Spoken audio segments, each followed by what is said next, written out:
الحمد لله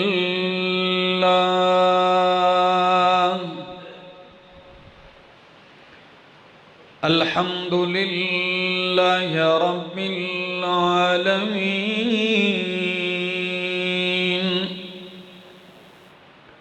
والعاقبة للمتقين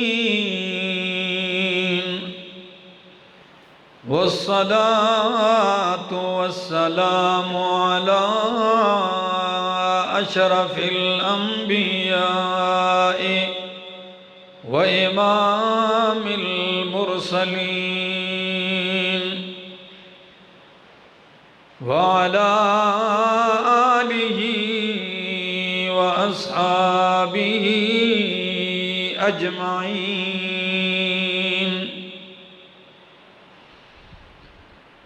أما بعد فأعوذ بالله من الشيطان الرجيم. بسم الله الرحمن الرحيم. والسماء والطارق وما أدراك ما الطارق النجم الثاقب إن كل نفس لما عليها حافظ فلينظر الإنسان مما خلق من ماء دافق يخرج من بين الصلب والترائب إنه على رجعه لقادر يوم تبلى السرائر فما له من قوة ولا ناصر والسماء ذات الرجع والأرض ذات الصدع إنه لقول فصل وما هو بالهزل إنهم يكيدون كيدا وأكيد كيدا فمهل الكافرين أمهلهم رويدا. سبحان ربك رب العزة عما يصفون وسلام على المرسلين والحمد لله رب العالمین. انتہائی قابل عزت، قابل احترام، ذی قدر بزرگوں، بھائیوں، عزیزوں، نوجوان ساتھیوں، السلام علیکم. دعا اور التجا ہے دربار الہی کے اندر کہ اللہ مجھے حق اور سچ کہہ سکنے، سمجھا سکنے کی توفیق نصیب فرمائے، اور بعد ازاں مجھے اور آپ سب کو عمل کی بھی توفیق نصیب فرمائے. میں نے آپ کے سامنے قرآن کریم کی ایک سورت تلاوت کی ہے جس کا نام ہے سورۃ الطارق. مکی سورت ہے اور 17 آیات پر مشتمل ہے.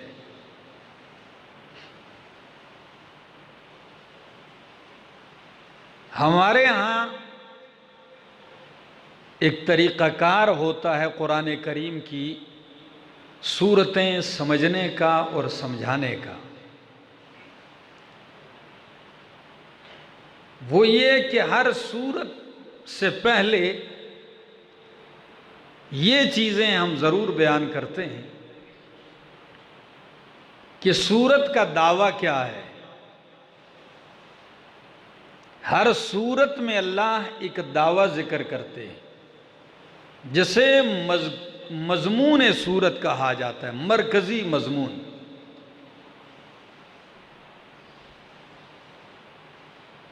دوسری چیز سورت کا خلاصہ، سورت کے امتیازات اور اور سورت کا ماقبل سورت کے ساتھ ربط اور تقسیم سورت. تو چونکہ یہاں تو درس کا ماحول نہیں، تو میں اختصار کے ساتھ چند چیزیں اس سورت میں آپ کے سامنے عرض کروں گا. سورت کا نام سورۃ الطارق ہے، اور یہ نام اس کی پہلی آیت ہی سے لیا گیا ہے، وَالسَّمَاءِ وَالطَّارِقِ. اور اس سورت کا دعویٰ ہے،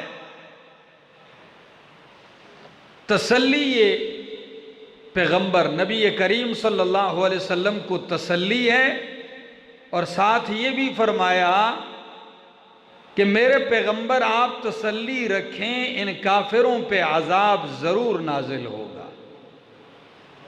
یہ ضرور گرفتار ہوں گے، تھوڑا انتظار کیجئے.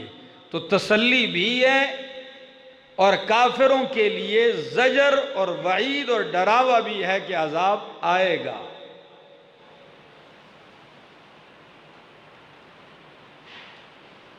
سنیے انداز قرآن کیا ہے، ترجمہ سنیے اور مختصر تفسیر. وَالسَّمَاءِ وَالطَّارِقِ وَمَا أَدْرَاكَ مَا الطَّارِقُ وَالسَّمَاءِ، قسم آسمان کی. عام مفسرین یہ معنی کرتے ہیں، اور ہمارے مشائخ میرے استاد وہ کہتے ہیں وَالسَّمَاء، شاہد ہے آسمان، گواہ ہے آسمان. وَالطَّارِقِ، قسم ہے رات کو نمودار ہونے والے کی، رات کو آنے والے کی، شاید ہے رات کو آنے والا. وَمَا أَدْرَاكَ مَا الطَّارِقُ، اور آپ کیا سمجھتے ہیں کیا ہے رات کو نمودار ہونے والا، رات کو ظاہر ہونے والا. وَمَا أَدْرَاكَ مَا الطَّارِقُ، آپ کو کس نے بتلایا کیا ہے رات کو آنے والا. النجم الثاقب، وہ تو ستارہ ہے چمکدار.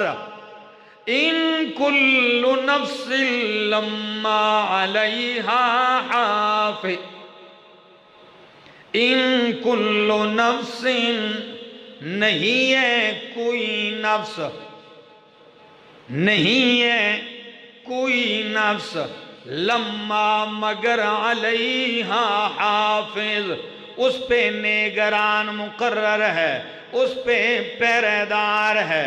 علیہا حافظ، اس کے اوپر حافظ ہے. فَلْيَنظُرِ الْإِنسَانُ مِمَّ خُلِقَ، پس چاہیے کہ انسان اس میں غور کرے، اس بات کو دیکھے. مِمَّ خُلِقَ، کس چیز سے اسے پیدا کیا گیا ہے. خُلِقَ مِن مَاءٍ دافق، اسے اچھلنے والے، اچھلتے ہوئے پانی سے پیدا کیا گیا ہے. یخرج من بین الصلب والترائب، جو نکلتا ہے من بین الصلب، پیٹھ سے، پشت سے، والترائب، اور چھاتی سے. انہو علی رجعہ لقادر، بے شک وہ اسے دوبارہ پلٹانے پر، دوبارہ زندہ کرنے پر بھی لقادر، البتہ قادر ہے. یوم تبل السرائر، جس دن جانچ کی جائے گی، جس دن پڑتال کی جائے گی، جس دن ظاہر کیے جائیں گے السرائر راز چھپے ہوئے فما لہو من قوت ولا ناصر پس نہیں ہوگا اس انسان کے لیے من قوت کوئی طاقت ولا ناصر اور نہ ہی کوئی مددگار والسماء ذات الرجع قسم آسمان کی جو بار بار برستا ہے بار بار پلٹتا ہے گواہ ہے بار بار پلٹ پلٹ کر آنے والا آسمان والارض ذات الصدع گواہ ہے زمین جو پھٹنے والی ہے والارض قسم زمین کی ذات الصدع جو پھٹنے والی ہے انہو لقول فصل کہ بے شک یہ قرآن دو ٹوک بات ہے فیصلہ کن بات ہے وما ہوا بالہزل یہ کوئی مذاق نہیں ہے کوئی غیر سنجیدہ بات نہیں ہے انہم یکیدون کیدا بے شک یہ کافر یہ منکر یکیدون کیدا چال چلتے ہیں تدبیریں کرتے ہیں تدبیر کرنا دھاؤ چلاتے ہیں دھاؤ چلانا وَأَكِيدُ كَيْدًا اور میں بھی تدبیر کرتا ہوں تدبیر کرنا فَمَهِّلِ الْكَافِرِينَ پس مہلت دیجئے کافروں کو أَمْهِلْهُمْ رُوَيْدًا ان کو مہلت دیجئے تھوڑی سی تھوڑا سا وقت ان کو مہلت دیجئے یہ لفظی ترجمہ تھا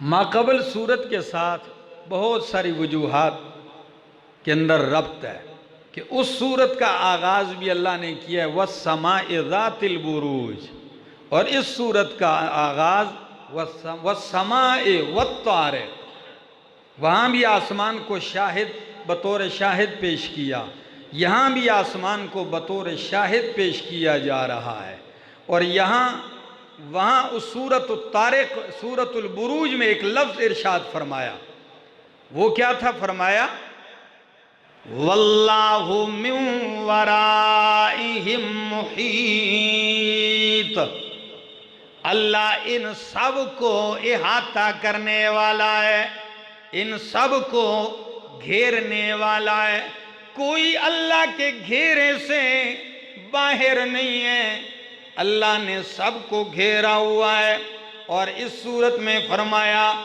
ان کل نفس لما علیہا حافظ کہ کس طرح اس کے گھیراؤ سے باہر ہو سکتے ہیں اللہ نے ہر نفس کے اوپر نگران مقرر کیا ہوا ہے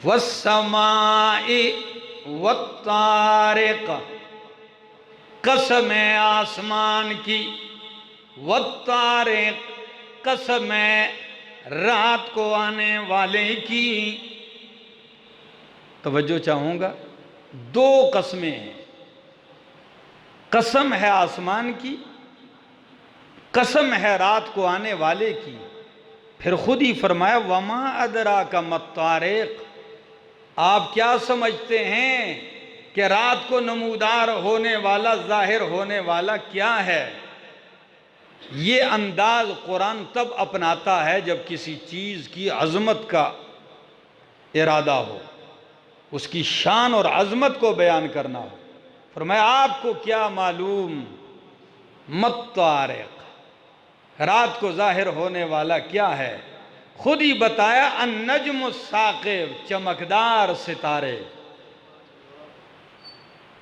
اب ان قسموں کا اور جواب قسم کیا ہے ان کل نفس لما علیہا حافظ کہ کوئی نفس ایسا نہیں مگر اس کے اوپر حافظ ہے آپ جوڑ سنیں گے ربط سنیں گے قسم اور جواب قسم میں مزہ آئے گا فرمایا والسماء والطارق گواہ ہے آسمان شاہد ہے آسمان والطارق رات کو ظاہر ہونے والا بھی شاید ہے۔ وما ادراک ما الطارق، آپ کیا سمجھتے ہیں کیا ہے رات کو ظاہر ہونے والا؟ النجم الثاقب، وہ ہے روشن ستارہ۔ یہ قسم کھانے کے بعد جواب قسم کیا ہے؟ ان کل نفس لما علیہا حافظ، کہ کوئی نفس ایسا نہیں ہے مگر اس کے اوپر حافظ، نگران، حفاظت کرنے والا مقرر ہے۔ قسم اور جواب قسم تو آپ سمجھ گئے، ربط کیا ہے؟ فرمایا آسمان کو اللہ نے محفوظ بنایا ہے ستاروں سے۔ کس سے؟ سقف محفوظ، آسمان محفوظ چھت ہے، اور اللہ نے آسمان کو محفوظ بنایا ستاروں سے، کہ کوئی شیطان، کوئی جن اوپر چڑھ نہیں سکتا۔ اگر چڑھنے کی کوشش کرتا ہے تو اس کے پیچھے شہاب ثاقب، وہ ایک انگارہ ہے، وہ پڑتا ہے اور اسے جلا کے راکھ کر دیتا ہے۔ اچھا، تو آسمان کی حفاظت یہ لاکھوں کروڑوں ستاروں کے ذریعے کرنا، یہ اتنا بڑا آسمان، پھر اتنے کروڑوں ستاروں کے ذریعے اس کی حفاظت کرنا، یہ شاید ہے کہ او انسان تو بھی بغیر حفاظت کرنے والے کے، تیری بھی کوئی حفاظت کرنے والا ہے، تجھ پر بھی کوئی نگران ہے۔ جس طرح آسمان کو محفوظ بنایا اس طرح اے انسان تجھے بھی محفوظ بنایا۔ کہیں تو براہ راست حفاظت کی ہے، کہیں فرشتوں کے ذریعے حفاظت کی ہے۔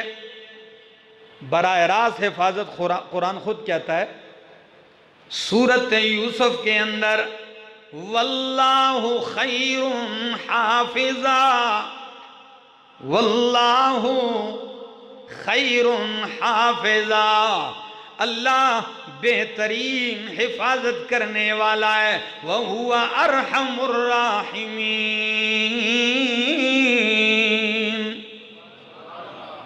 انداز دیکھا؟ واللہ خیر حافظا۔ تو ادھر فرمایا، یہ سورہ یوسف آیت نمبر ہے 64۔ اللہ وہ ذات ہے جو بہترین حافظ ہے۔ ادھر فرمایا ان کل نفس لما علیہا حافظ، کہ ہر نفس کے اوپر حافظ ہے، یعنی اللہ ہر نفس کے اوپر خود نگران، خود نگبان ہے۔ ایک انداز۔ دوسرا انداز، ان کل نفس لما علیہا حافظ، جس طرح اللہ نے آسمان کی حفاظت شہاب نجم الثاقب سے کی ہے، اس نے انسان کی حفاظت اپنے ملائکہ سے کی ہے۔ سورۃ الرعد، اللہ قرآن کیا کہتا ہے؟ لَهُ مُعَقِّبَاتٌ مِّن بَيْنِ يَدَيْهِ، سورت کا نام ہے سورۃ الرعد، اور 13واں پارہ ہے، آیت نمبر ہے 11۔ لَهُ مُعَقِّبَاتٌ مِّن بَيْنِ يَدَيْهِ وَمِن خَلْفِهِ، اللہ ہی کے لیے فرشتے ہیں اللہ نے پیدا کیے ہیں، ان کا کیا کام ہے؟ آگے ہوتے ہیں، پیچھے ہوتے ہیں، لگاتار اتر کے آتے ہیں۔ من بین یدیہ ومن خلفہ، انسان کے آگے اور انسان کے پیچھے کس لیے ہوتے ہیں؟ یحفظونہ من امر اللہ، وہ انسان کی حفاظت کرتے ہیں من امر اللہ، اللہ کے حکم سے۔ انسان پہ فرشتے مقرر ہیں، آگے بھی پیچھے بھی، اس کی کیا کرتے ہیں؟ اگر یہ حفاظت کرنے والے فرشتے مقرر نہ ہوتے نا تو دیگر مخلوقات اسے بالکل ایسے مروڑ کے پھینک دیتی۔ اللہ کے حکم سے آگے اور پیچھے کیا ہیں؟ فرشتے ہیں جو اس کی حفاظت کرتے ہیں۔ تو دو تائیدی عبارتیں میں نے قرآن کریم کی پیش کی۔ اللہ خود براہ راست حفاظت کرنے والا، فرشتوں کی ڈیوٹیاں لگانے والا، اور دوسری تائید فرمایا کرامن کاتبین یعلمون ما تفعلون۔ او انسانا، تیری حفاظت تو کرتے ہی کرتے ہیں، تیرے اعمال کی بھی حفاظت ہو رہی ہے، ان کو بھی محفوظ کیا جا رہا ہے۔ دائیں بائیں کرامن کاتبین بیٹھے ہیں، جو کچھ تو کرتا ہے، جو کچھ تو کہتا ہے، وہ لکھتے جا رہے ہیں۔ قرآن دوسرے مقام پہ کہتا ہے وَمَا يَلْفِظُ مِن قَوْلٍ إِلَّا لَدَيْهِ رَقِيبٌ عَتِيدٌ۔ بندہ جب بھی کوئی لفظ نکالتا ہے مگر اسے محفوظ کرنے کے لیے فرشتہ وہاں تیار ہوتا ہے۔ وہاں ایک رقیب تیار ہے، بالکل چوکنا ہے، آپ کہتے ہیں وہ آپ کا عمل محفوظ کر لیتا ہے۔ تو اب غور کیجئے ان آیات پہ۔ وَالسَّمَاءِ وَالطَّارِقِ، شاہد ہے آسمان، شاہد ہے رات کو آنے والا۔ آپ کیا جانے رات کو آنے والا کیا ہے؟ وہ روشن ستارہ ہے۔ ان کل نفس لما علیہا حافظ، نہیں ہے کوئی نفس مگر اس کی اوپر حافظ، نگران مقرر ہے۔ اب اس کے لیے دلیل، اس کو بھی اللہ نے بڑے عجیب انداز سے سمجھایا کہ کس طرح حفاظت کیے جاتی ہے انسان کی، کس طرح محافظ مقرر ہیں۔ فرمایا فَلْيَنْظُرِ الْإِنسَانُ مِمَّ خُلِقَ، توجہ ہے ہری پور والو، فَلْيَنْظُرِ الْإِنسَانُ مِمَّ خُلِقَ، انسان کو چاہیے کہ اپنی پیدائش میں غور کرے کہ وہ کس چیز سے پیدا کیا گیا ہے۔ خلق من ماء دافق، اگر وہ اپنی پیدائش پہ غور کر لے تو وہ یہ مان جائے گا کہ واقعی میں اس طرح بیکار اور شتر بے مہار نہیں چھوڑا گیا ہوں، مجھ پہ نگران مقرر ہیں، میں کسی کے کنٹرول میں ہوں، میں مکلف ہوں، میں کسی قانون کے تحت ہوں۔ وہ غور کرے تو وہ سمجھ جائے گا کیسے محفوظ ہے۔ سنیے ذرا، دیکھے انسان کس طرح وہ پیدا کیا گیا، مما خلق، کس چیز سے پیدا کیا گیا۔ خود ہی فرمایا خلق مما دافق، وہ پیدا کیا گیا ہے اچھلنے والے پانی سے۔ یہی سورۃ البروج، اس سے پہلی سورت ہے، اس کی آیت نمبر 13 میں فرمایا اِنَّهُ هُوَ يُبْدِئُ وَيُعِيدُ۔ سورہ بروج آیت 13 میں فرمایا اِنَّهُ هُوَ يُبْدِئُ وَيُعِيدُ، بے شک وہی ہے یبدئ، ابتدا کرنے والا، پہلی مرتبہ پیدا کرنے والا، وَيُعِيدُ، اور دوبارہ پیدا کرنے والا بھی وہی ہے۔ ادھر فرمایا مِمَّ خُلِقَ، خُلِقَ مِمَّا دافق، تو سورہ بروج میں صرف یبدئ فرمایا، ادھر اس یبدئ کی تفصیل کر دی ہے کہ کس طرح پہلی مرتبہ پیدا کرنے والا ہے، ذرا اس کا انداز سمجھیے۔ مِمَّ خُلِقَ، خُلِقَ مِمَّا دافق، وہ پیدا کیا گیا ہے ایک اچھلنے والے پانی سے، یخرج من بین الصلب والترائب، جو نکلتا ہے پشت سے، والترائب، اور چھاتی سے، مرد کی پیٹھ سے، عورت کی چھاتی سے نکلنے والے اس پانی سے پیدا کیا گیا ہے انسان، اور کیسے خود قرآن دوسرے مقام پہ تفصیل یوں کرتا ہے، یہ میرے سامنے رب کا قرآن کھلا ہے، 18واں پارہ ہے، سورت کا نام سورۃ المومنون ہے۔ سنیے قرآن کیا کہتا ہے، وَلَقَدْ خَلَقْنَا الْإِنسَانَ مِنْ صُلَالَةٍ مِّنْ طِينٍ ثُمَّ جَعَلْنَاهُ نُطْفَةً فِي قَرَارٍ مَّكِينٍ ثُمَّ خَلَقْنَا النُّطْفَةَ عَلَقَةً فَخَلَقْنَا الْعَلَقَةَ مُضْغَةً فَخَلَقْنَا الْمُضْغَةَ عِظَامًا فَكَسَوْنَا العظام لحما ثم انشأناه خلقا آخر۔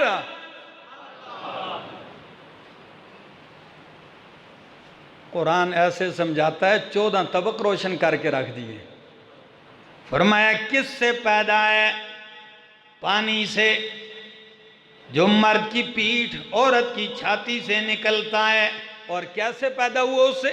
فرمایا وَلَقَدْ خَلَقْنَا الْإِنسَانَ مِنْ صُلَالَةٍ مِّنْ طِينٍ، پہلے انسان آدم علیہ السلام وہ تو مٹی سے پیدا ہوئے، پھر ان کی نسل ثُمَّ جَعَلْنَاهُ نُطْفَةً فِي قَرَارٍ مَّكِينٍ، پھر اسے قطرہ بنایا، بوند، نطفہ، فی قرار مکین، ماں کے پیٹ میں، ثم خلقنا النطفة علقة، پھر 40 دن گزرنے کے بعد اس نطفے کو ایک لوتھڑا بنایا، پھر اس لوتھڑے پہ 40 دن گزرنے کے بعد فَخَلَقْنَا الْعَلَقَةَ مُضْغَةً، اسے گوشت کی بوٹی بنایا، پھر 40 دن گزرنے کے بعد فَخَلَقْنَا الْمُضْغَةَ عِظَامًا، اسی بوٹی سے ہڈیاں بنائی ہیں، پھر فَكَسَوْنَا الْعِظَامَ لَحْمًا، اس ہڈیوں کی اوپر گوشت چڑھایا۔ توجہ ہے؟ پھر ایک بات کہلواؤں گا، جواب چاہوں گا آپ سے، ہری پور والو،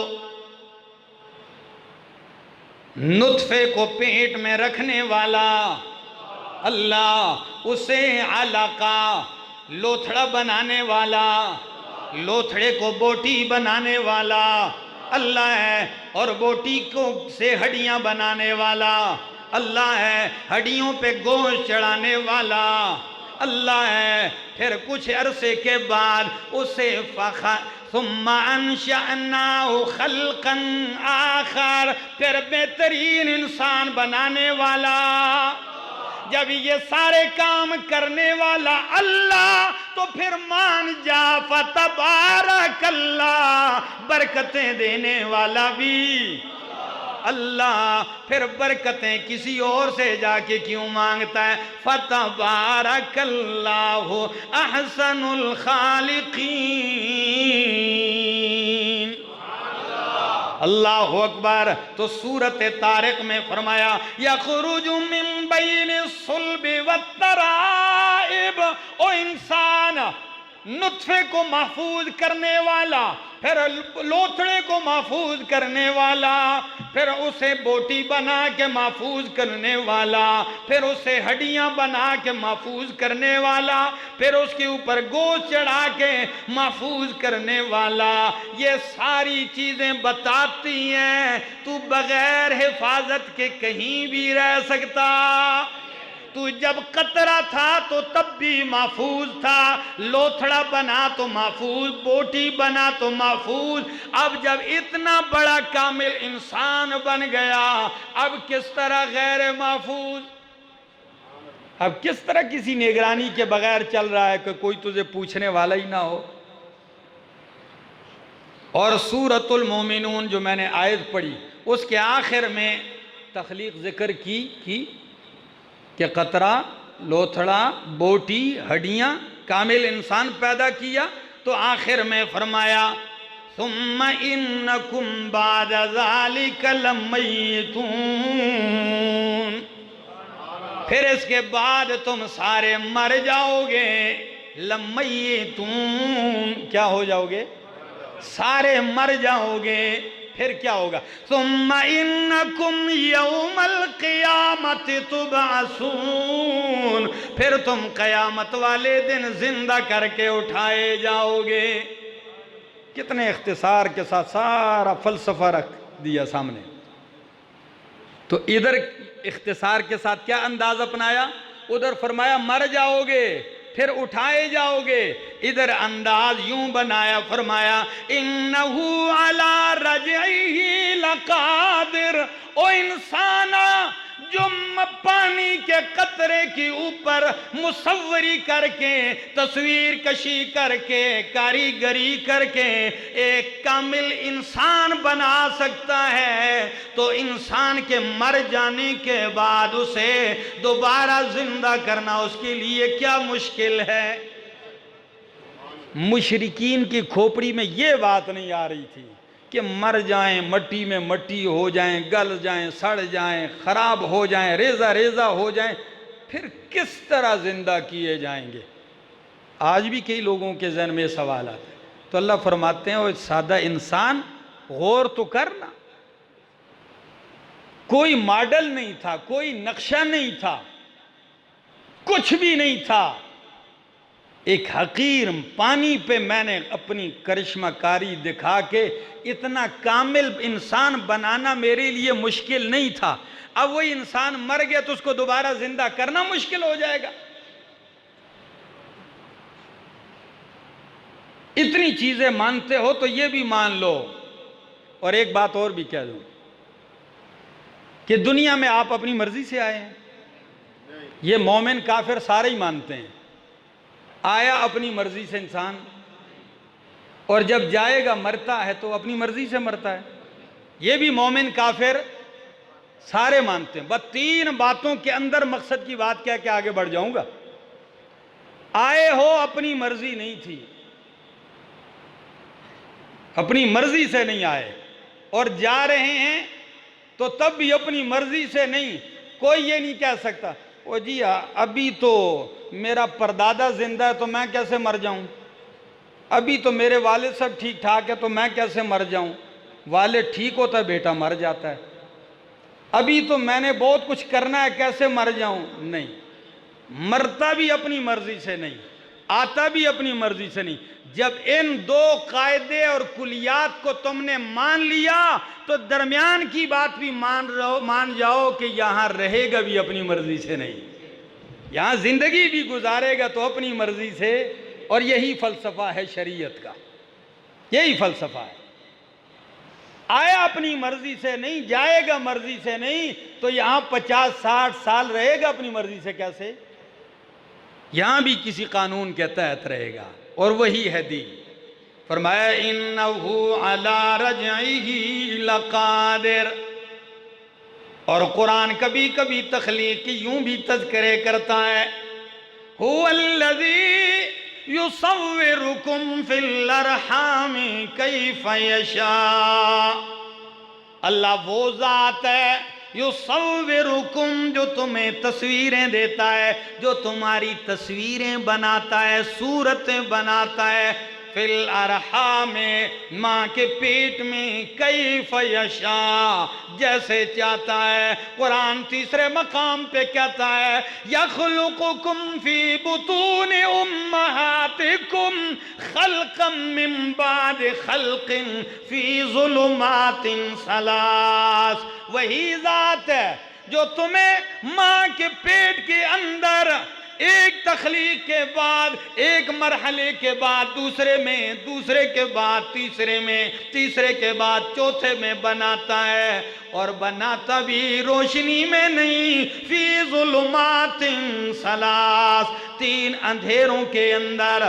دنیا کے جتنے بھی کارخانے ہیں، بجلی بند ہو جائیں کام رک جاتا ہے، گاڑی کی لائٹیں بند ہو جائیں چلنا رک جاتا ہے، تباہی مچنے کا خطرہ ہے، غلط جانے کا خطرہ ہے۔ ایک کارخانہ میرے رب نے لگایا ہے، اندھیرا ہے، 1 نہیں 2 نہیں 3 اندھیروں کے اندر ماں چل رہی ہے، پھر بھی کام ہو رہا ہے، ماں لیٹی ہے اندر، پھر بھی میرے رب کا کرشمہ چل رہا ہے، کارخانہ لگا ہوا ہے، آنکھ جدھر لگنی ہے ادھر ہی لگی ہوئی ہے، کان جدھر لگنا ہے، یہ نہیں ہے کہ ماں دوڑ رہی تھی، حرکت کی وجہ سے کان اوپر لگ گیا ہے، آنکھ نیچے لگ گئی ہے، نہ کبھی میرا رب بھولا نہیں ہے، یہی تو پہچان ہے۔ اور اسی کو قرآن سورہ انفطار میں یوں کہتا ہے، ما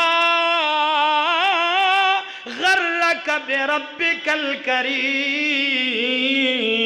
الذی خلقک فسواک فعدلک فی ای صورت ما شاء رکبک۔ ما غرکا، او انسانا کس نے تجھے دھوکے میں ڈال دیا ہے کہ جی بادشاہو اللہ اس طرح نہیں سندا، پہلے انہاں سنانا پیسی پھر اللہ سنانا پیسی جی نہیں۔ ما غرکا، او انسانا کس نے تجھے دھوکے میں ڈال دیا۔ اور اللہ کتنا شکوہ ہے کہ دھوکہ بھی تجھے پڑا ہے، کس بدبخت نے تجھے دھوکے میں ڈالا ہے اور کس ذات سے؟ بِرَبِّكَ الْكَرِيمِ، اس کریم ذات سے، الَّذِي خَلَقَكَ، جس نے تیرا خاکہ بنایا، فَسَوَّاكَ، پھر اسی خاکے کے مطابق تجھے برابر کیا، فَعَدَلَكَ، پھر تجھے متوازن مخلوق بنایا، بالکل معتدل، فَعَدَلَكَ فِي ای صورت ما شاء رکبک، پھر جس صورت میں چاہا تجھے جوڑ دیا۔ کہ یہ ساری چیزیں سمجھنے کے بعد بھی تجھے یہ سمجھ میں نہیں آتا کہ رب کیسے زندہ کرے گا؟ اب بھی کوئی پردہ رہتا ہے کہ ایک بندے کو سمجھ میں نہ آئے کہ اللہ قیامت والے دن کیسے زندہ کرے گا؟ میرا دوست اس پہ توجہ کر، آپ کے 14 طبق روشن ہو جائیں گے اور آپ یقین کریں گے کہ واقعی انہو علی رجعہ لقادر، وہ اسے دوبارہ پلٹانے پر قادر ہے۔ ایک بندہ آیا، ہڈیاں اس کے سامنے، اس نے کھوپڑی بھی اٹھائی ہوئی ہے، بعض تفاسیر نے یہ لکھا ہے کہ ہاتھوں کے اور پنڈلیوں کی ایسے جو ہڈیاں ہیں نا ڈانچہ، یہ اٹھایا ہوا ہے، کھوپڑی بھی ہے، آیا اور اسے یوں آپس میں ٹکرایا۔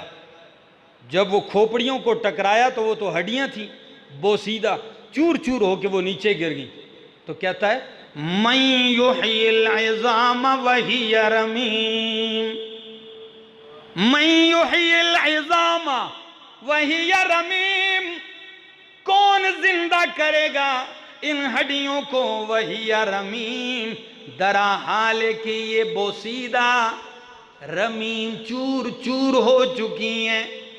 تو میرے مالک کا جواب بھی سنیے، قل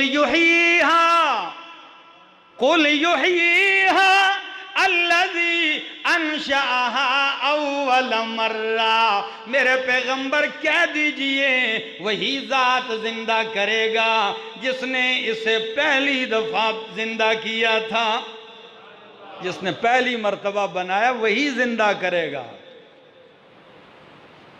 اور قرآن نے ایک دوسرے مقام پہ تو چیلنج دیا ہے کہ میرا بندہ اب بھی تیرا یہ گمان ہے کہ میں مٹی ہو گیا ہوں، میں گم ہو جاؤں گا، کسی نے اینٹ کی بھٹیوں میں آ گیا، اس سے اینٹیں بنا دی ہیں، کیونکہ مٹی ہو گیا تھا تو اس سے اینٹ بن گئی، کسی جگہ بلاک بنا دیا ہے، کسی جگہ دیواروں کے اوپر لیپ دیا ہے، تو یہ کس طرح؟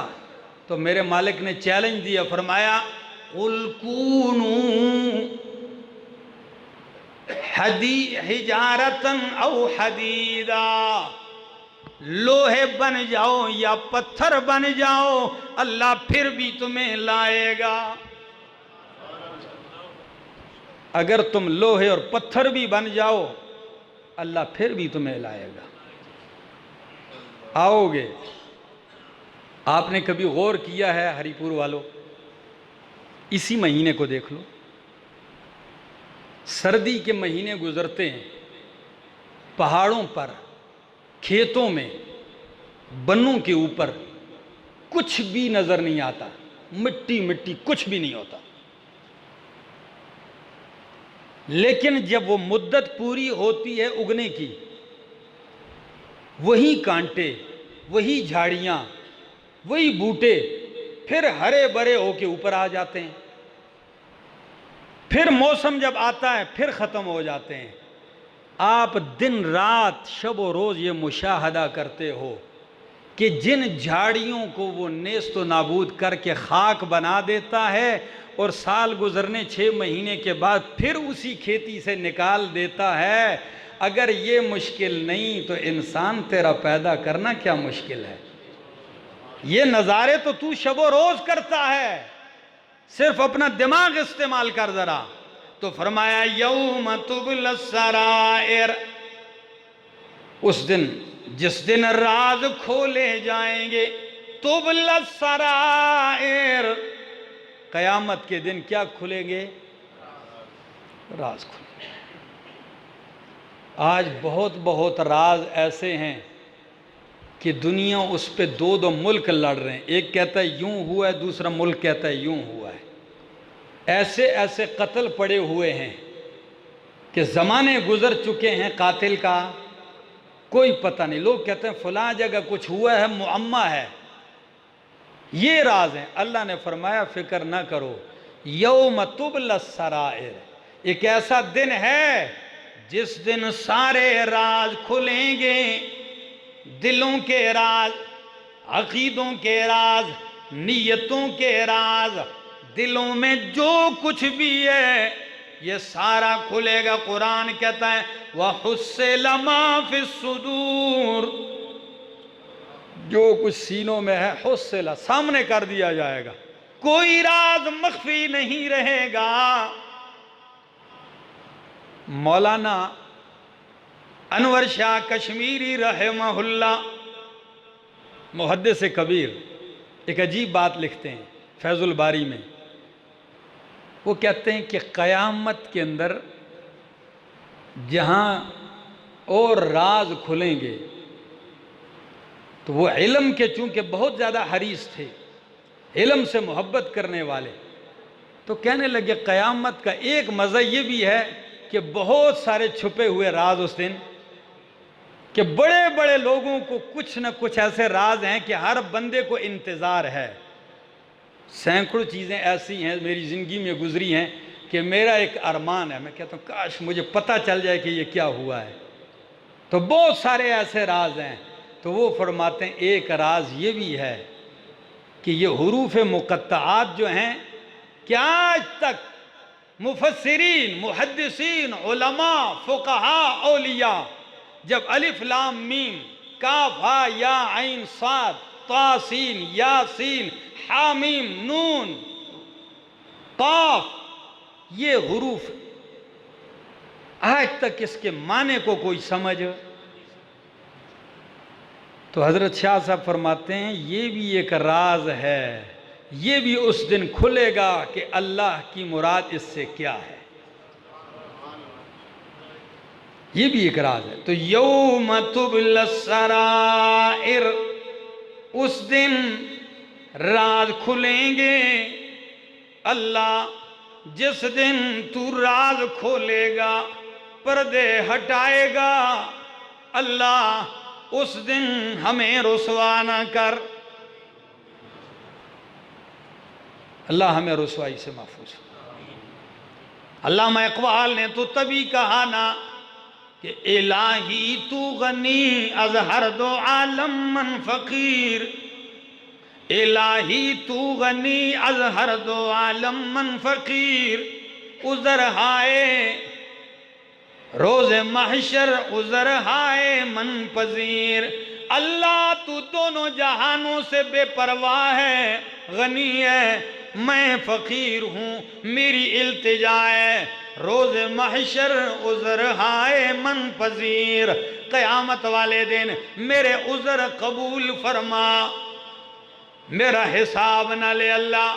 پھر آخر میں ایک اور جملہ کہتے ہیں گر تمہیں بینی حسابم نہ گزیر، از نگاہ مصطفیٰ پنہا بغیر۔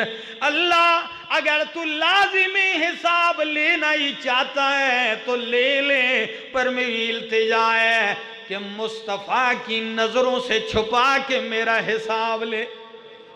اللہ تجھ سے تو کچھ چھپا ہوا نہیں، ان کے سامنے میرا حساب نہ لے، رسوا ہو جاؤں گا۔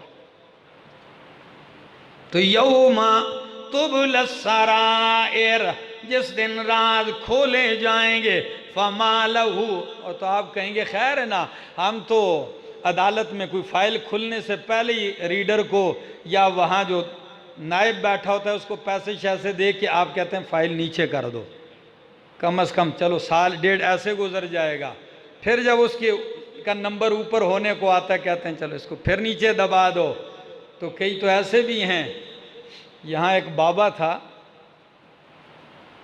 سیکٹر 1 میں، تو ایک دن میرے پاس آیا، کہنے لگا مجھے ایک وظیفہ بتلا دیں۔ میں نے کہا جی کیا مسئلہ ہے؟ کہتے ہیں جب میں بالکل لڑکپن جوانی کی عمر کا تھا، اس وقت میرا ایک کیس لگا ہوا تھا، ساری عدالتوں سے ہوتے ہوتے اب سپریم کورٹ میں ہے، اب میرے بچے بھی بوڑھے ہو چکے ہیں،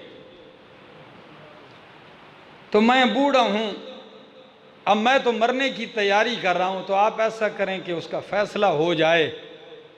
اتنی قیمت کی وہ چیز اور وہ زمین نہیں تھی کہ جتنے ہم نے اس کے اوپر لگا دیے ہیں۔ میں نے ایک وظیفہ بھی بتا دیا، میں نے کہا بس پڑھو، اللہ پاک آسانیاں کرے گا۔ ساتھ میں نے گپ لگاتے ہوئے میں نے کہا بابا اتنا بڑا کام آپ کا ہو جائے گا، پھر تو ہمارا حصہ بھی ہونا چاہیے۔ کہتا نہیں جی بے فکر ہو جائیں، بے بتوسی دعا کرو کم ہوئے صحیح۔ میں نے کہا اللہ کرے ہو۔ ہفتہ گزرا تو بابا جی مجھے کہتے ہیں میں نے آپ کے لیے مچھلی لائی ہے، مچھلی کھائیں گے؟ میں حیران ہو گیا، گئے مچھلی کھانے کے بعد بتایا جی وہ کیس میں جیت گیا ہوں۔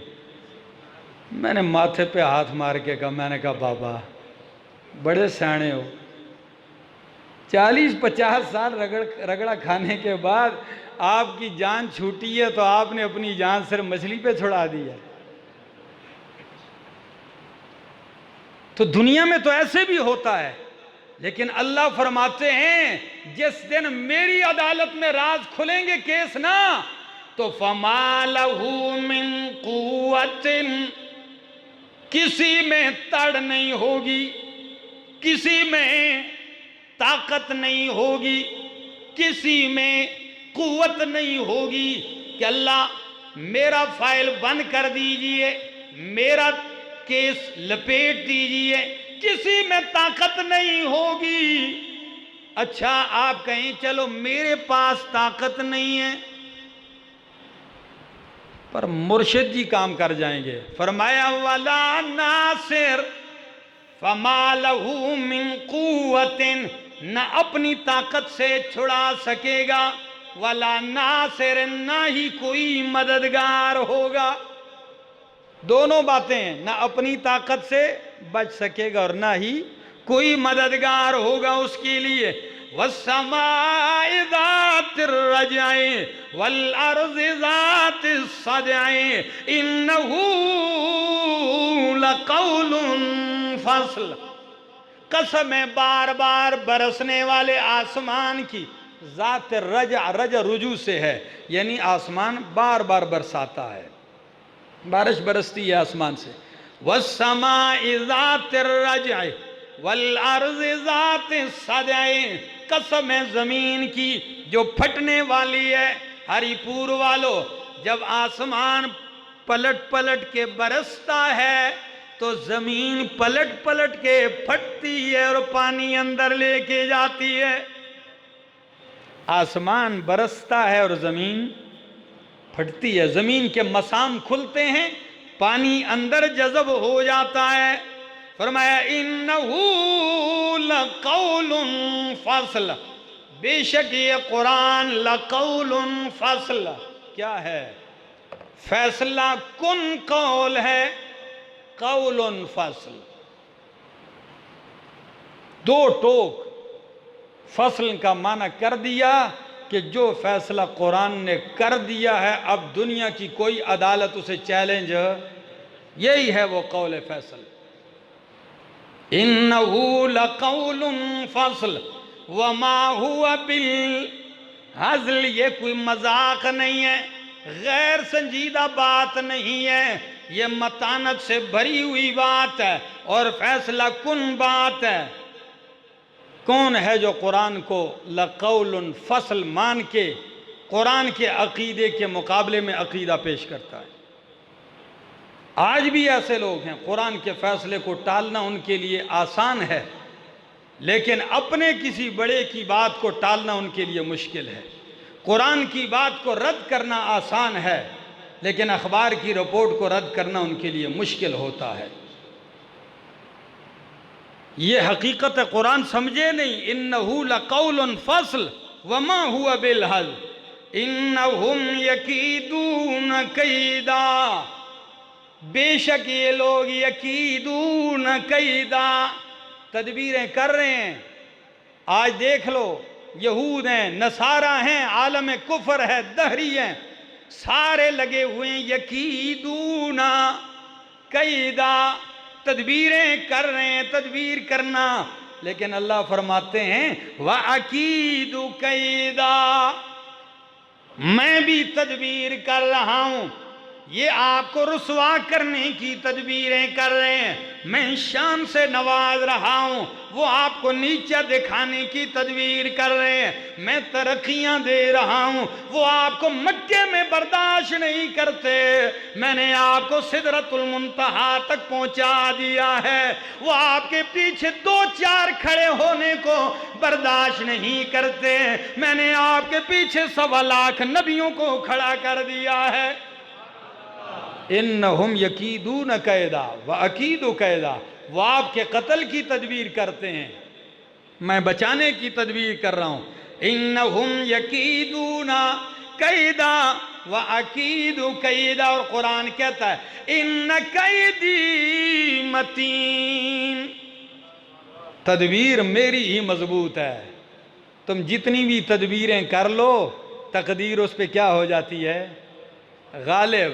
تدبیر بندہ کرتا ہے اور تقدیر اللہ کی طرف سے ہے، اور قرآن کہتا ہے وَاللَّهُ غَالِبٌ عَلَىٰ أَمْرِهِ وَلَٰكِنَّ أَكْثَرَ النَّاسِ لَا يَعْلَمُونَ، اللہ ہر چیز پہ غالب ہے، اللہ اپنے ہر معاملے پہ غالب ہے، لیکن اکثر لوگوں کو سمجھ نہیں آتی۔ فَمَهِّلِ الْكَافِرِينَ أَمْهِلْهُمْ رُوَيْدًا، پس مہلت دیجئے کافروں کو۔ یہ بھی ایک تسلی ہے کہ میرے پاک پیغمبر چھوڑیے، تھوڑی سی ڈھیل ان کو دے دیجئے، جو میں نے وقت ان کے لیے مقرر کیا ہے یہ اس دائرے اور گھیرے سے باہر۔